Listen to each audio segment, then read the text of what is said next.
Welcome back to another episode of Game Discussion video.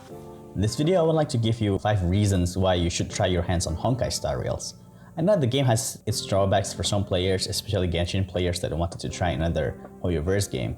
If you have watched my first impression video for Star Rail, I've spent more time with the game now and have discovered more things about the game. So do have a listen as well for those who have watched the video before.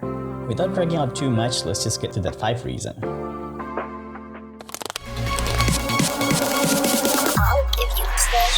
Welcome to the stage of history retold.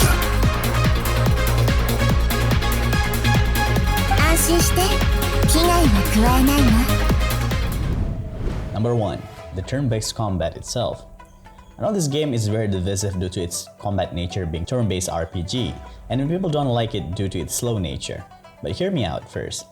At first glance, you just press buttons and the enemy will die without much effort. However, as you progress the story, you will unlock more modes that will challenge you in making the right team and making the right decisions.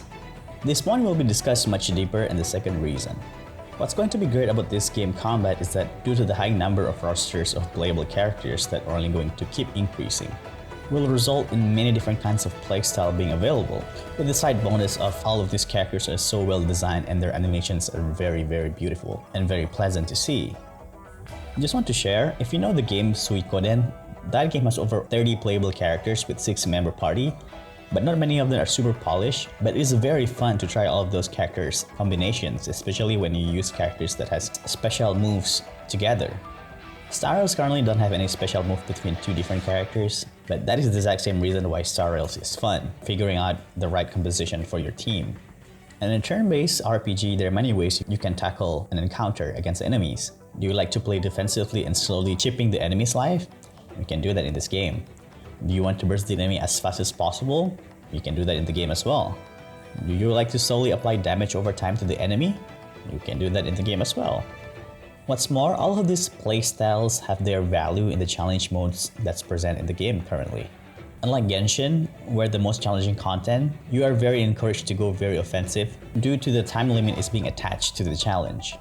As of now, the game combat system has a lot of potential to improve. We've decided to add more into the core system of combat, like more elements, more classes, more character skills, and even better if they allow for mid-combat party swap, like many modern RPG games have. Maybe also a character combination skills when you bring 2 or more specific characters in the same party. For instance, if you bring the Trailblazer, March 7th, and Dan Heng together, maybe they are able to do special moves that is unique for those 3. I think that would be pretty impressive and gives more incentive to try different types of teams. And number 2, many modes to spice your combat and challenge your strategy. Honestly, this is when the combat truly shines. Currently, there are challenge modes available in the game: the Simulated World and the Forgotten Memory. For the Forgotten Memory, if you're playing Genshin, it's basically like the abyss of the game at which you need to come up with the most optimal team to clear the challenge as fast as possible, without having too many casualties in your team. However, the Simulated World is where the fan is at, as it adds the element of roguelite game into it. For those who doesn't know what roguelite game is, the best example is the very popular game, Hades.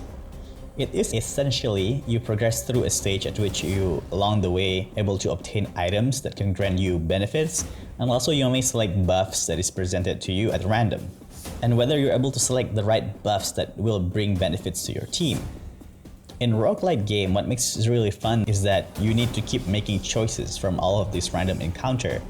And if you choose without thinking much, your buff will be all over the place. But if you manage to choose the right buffs, you might become invincible. But then again, your luck can also be disastrous by being presented with buffs that don't synergize with each other. But don't lose heart about it. What's also great about this mode is that your progress will not be in vain. Even if you fail midways through the challenge, you will still rewarded points that can be used to buff your overall progression in the simulated world. And at the same time, they still give you rewards for it. So I really suggest you to spend a lot of time playing in the simulated world. It is a lot of fun. I know I've seen people doing some crazy stuff in the simulated world, like how Clara just tanked a whole boss fight by herself. But I just want to share, I had that kind of experience as well. I managed to pull off a very fun build by taking buffs that exchange HP for attack. It is very risky, but the way I keep myself alive is by taking buffs that give me shields. And there's also a buff that allows us to share damage with other party members. And also lastly, I choose a little bit of like freeze buffs that allows me to stall a little bit to give myself a chance to heal. At the time, I managed to beat a Simulated World which has a final boss with level 50. If I'm not mistaken, it's Simulated World 3 with the boss being Jeopard, while my character levels were still at 40 without being ascended. It was a very satisfying experience in my opinion when I actually managed to beat Jeopard, while all my characters are always at the edge of death. I will make a separate discussion video regarding the Simulated World and some guide videos in the future, so subscribe to my channel and press the bell button to be notified when they are available. Number 3. Great character designs and personality. Well, in terms of character design, it is no doubt that HoYoverse characters are well loved by their fans. Especially in Stariel, Kafka has generated so many fans due to her badass but bewitching design. As for me, I really love that the protagonist design, he/she is actually cool, and their weapon of choice, the bat, is so memorable. And they actually did something that I've been wanting in Genshin for a long time, able to change the element or class in your menu without having to go through all of the Archon statue. Not only that, his dialogue options are so good as well. They can be so sarcastic with everything.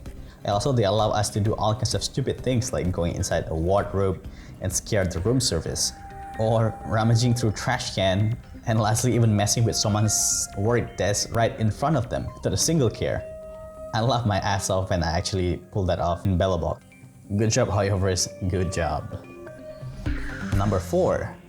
The story of going through different planets is just fascinating, personally for me at least.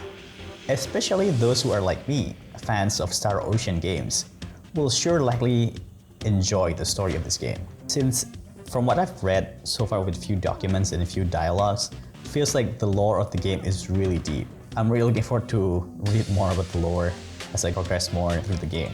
Not only that, I think the pacing of the game is really good as well, especially with the 2 chapters that we currently have and the start of story with a strong conflict that keep us hooked to keep going. If only not for those damn Trailblazer level that prevents you to move forward with your story. What's better, unlike Genshin, that the traveler starts a new chapter by himself. Stariels have the astral express with the protagonist, and their interaction which makes the game very fun. It makes you wonder how they are going to get through the conflicts that they're going to experience in each chapters. And lastly, for point number 5, a more focused exploration. For someone that doesn't have much time all day and all night to play video games, this is the form of exploration that I prefer. Smaller concentrated zones. With the smaller concentrated zones, it is easier to explore. To make it up for smaller zones, there are more things that you can interact with, be it objects or person of interest. So far, from my experience, they have made all of these interactions to be very entertaining, be it to learn more about the characters or even just goof around. Additionally, from the development side of things, the developers can focus on making zones that is more visually appealing and make it more satisfying to traverse and solve puzzles in the area. Since designing a really big zones like Genshin takes a lot of time and resources. Don't get me wrong, I do love the world exploration in Genshin, with all the incredible sights and looking for secrets, but the world is so big that I will have to spend so much time exploring them, and it feels quite daunting to do for someone with limited time, especially when you're so behind.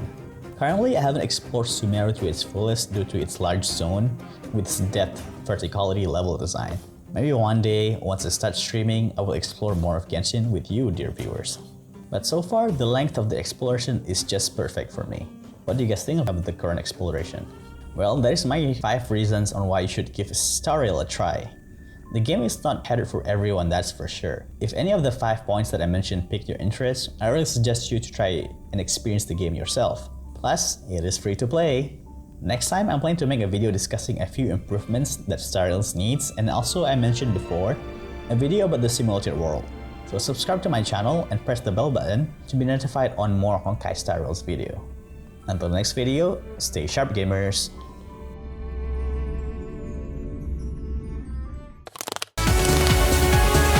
Thanks for watching, bye! Please subscribe, guys! The legend will never die.